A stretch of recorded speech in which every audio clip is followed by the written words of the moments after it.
Thank you for watching us on YouTube. But did you know that if you're on the go, you can get the full show as a podcast now?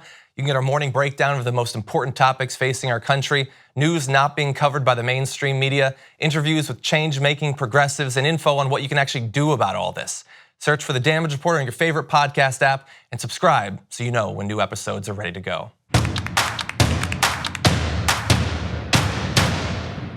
The latest revelations against Brett Kavanaugh earlier today are a reminder of how significant this battle is, both in terms of his history, but also his future, what he could accomplish on the Supreme Court. Joining us now to help break down what that future could look like if he makes it on the Supreme Court, we have Brad Sears, Associate Dean of Public Interest Law at UCLA School of Law, and Celinda Vasquez, Vice President of External Affairs at Planned Parenthood, Los Angeles. Welcome to the show. Thank you. Thank you. Thanks for having us. It's great to have you here. So there's a lot to get to, obviously, but I want to start with sort of the most important part of this, I think. So Celinda, I'll ask you, from the point of view of both yourself, of Planned Parenthood, how great do you consider the threat to the future of Roe v. Wade if Brett Kavanaugh makes it onto the Supreme Court? The threat is enormous.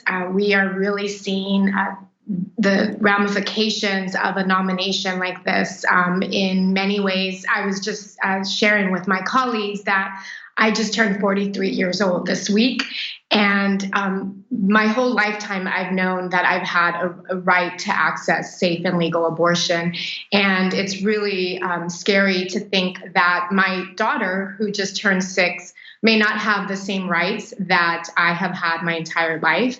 And for the women that do seek services at Planned Parenthood health centers, the threat is very real, and that's why we're fighting. We're fighting for our rights. We're fighting for our health care. We're fighting for our just basic need to have access to health care.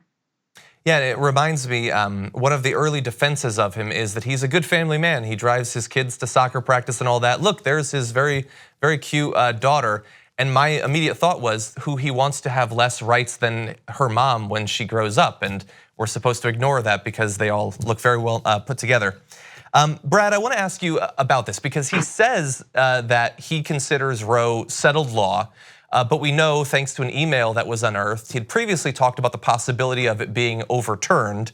How likely is a full overturn in the Supreme Court? And if that were to happen, how would that go down? Yeah, I mean, I think it's very likely. And I think when he says that he believes Roe is settled precedent, he's not saying a lot. Every Supreme Court decision that's been decided is precedent. And he had 12 times during the hearing to kind of clarify what he meant by that and to support women's rights and women's health. And he chose not to do that at any single one of those times. What we do know is that Trump had a litmus test, which he presumably has passed, which is to overturn Roe versus Wade. We know that he has one decision where he has withheld an individual woman's, an undocumented 17-year-old woman's ability. He would have wanted to withhold her ability to have an abortion in an opinion that he wrote. And then we have a couple of statements from him, and he seems to be always quoting people that are conservative and against abortion, but never really owning that those are his own opinions or taking the chance to clarify that they are not. So I think we have to believe the person who nominated him, we have to believe the people who support him, and we have to believe him in what he's saying. So Celinda, one thing that seems so bizarre about this situation to me is that obviously Republican senators want Roe v. Wade overturned. But when you poll the American people, the continuation of reproductive rights for women polls incredibly high. People don't want a Supreme Court justice getting on the court who would overturn Roe v. Wade. Why is that not a bigger part of this conversation when they're choosing someone like Brett Kavanaugh? It's so bizarre. We do know that 72% of the American public support Roe v. Wade, and they do not want access to be denied to women to have safe legal abortions in this country. And so what we're seeing is a complete disregard for the American public and really, women and the rights of women. And so it is a crossroad for our country, and it's really concerning that those facts really don't matter. Brad, I wanted to ask you a question about So some people have talked about, well, what if he gets on the Supreme Court and then we find out, as we seem pretty clear right now, that he appears to have committed perjury during both these nomination hearings and in previous hearings, both about what he knew about enhanced interrogation tactic discussions when he was in the George W. Bush White House, about his access to certain documents that the Democratic senators had. Now we're finding out about the possibility, these allegations that he might have sexually assaulted a woman in high school. Are there any constitutional concerns for those sorts of things happening during a nomination hearing? If a person gets onto the Supreme Court, is there any recourse? Yeah, judges can be impeached. It's a very difficult standard, and there are great constitutional reasons for protecting judges and having them on for life. But it is, if he has lied, and now there are 4 or 5 different examples of times where he's not told the truth in either this hearing or prior hearings. If we learn more about this case about sexual assault, those could be impeachable offenses. It's a very high standard to meet. I think what all of this is creating is some momentum right now, and so I think instead of thinking ahead about possible impeachment, thinking about what more people can do and what more information we can receive in the next week before the Judiciary Committee votes is really important for everyone to weigh in and to support senators in getting more information. Well, I'm glad that you transitioned to that, because I did want to ask you, Celinda, obviously Planned Parenthood, not a fan at all of Brett Kavanaugh. What can people actually do between now and when that vote will actually happen to try to decrease the chances he makes it onto the court?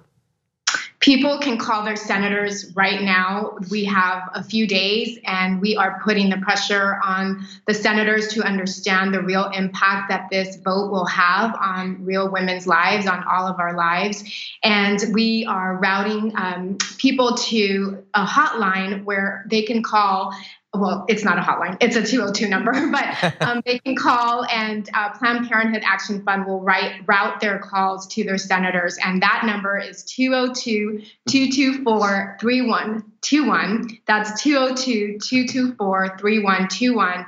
Or you can go online to dearsenators.org and you can share your story about why this vote is so important. And what we're seeing right now is that many people are mobilizing. We absolutely have the ability to stop this nomination, but we cannot accept that this will happen. We can call our senators. We can continue to really share our true stories about abortions or access to reproductive health care. And we know in the recent few weeks, we've been hearing from so many women in this country that have either had an abortion or know someone that's had an abortion and would like to fight for the rights to choose. Well, I want to thank you, Brad Sears, UCLA School of Law, Celinda Vasquez of Planned Parenthood Los Angeles, for joining us and both making clear why this is such an important fight, but also what people can do to try to get involved. Thank you. Thanks a lot for having us. Thank you very much for watching this clip from The Damage Report. If you liked it, don't forget to subscribe to this channel and ring the bell on YouTube to get notified of our new videos. And catch The Damage Report every weekday at 12 p.m. Eastern, 9 a.m. Pacific on TYT Network on YouTube TV.